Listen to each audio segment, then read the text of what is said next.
Pues ya estamos con el líder de la tercera etapa en Vilafamés, Miquel Escolà. Enhorabuena, primera vez en Vilafamés y llegaste y coronaste la calle de la Iglesia. Pues sí, la verdad es que me habían hablado muy bien de esta carrera, que era muy bonita, que era muy rompepiernas, que se hacía dura y de encima ha despejado un día espectacular para la práctica del ciclismo. Hemos disfrutado mucho todos los corredores, creo yo.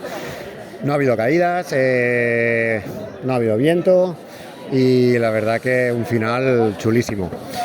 Chulísimo, hasta que llegaste, había 6, primero estaba muy adelantado Zarzoso.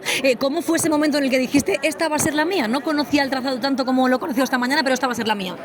No conocía el trazado, me lo han explicado compañeros que lo conocían, que han corrido otras veces aquí, antes de empezar la carrera, mientras calentábamos, me lo miré un poco y calentando antes de empezar he ido a ver la subida final y me he ido a ver el final.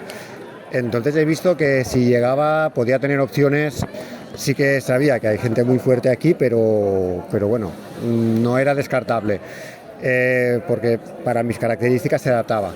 Entonces, pues bueno, sí, primero había una fuga, que tampoco no conozco muy bien los corredores, pero sí que he visto al final por los maillots que llevan, sabes que pueden ser más peligrosos o no.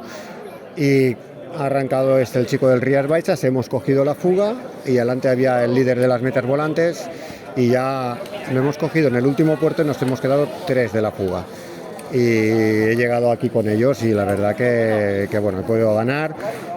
Sí que con que había visto el final, he visto dónde podía, si llegaba, podía arrancar e intentar la victoria y así ha sido. Pues con una palabra, defínenos esta primera vez en Vilafamés para ti.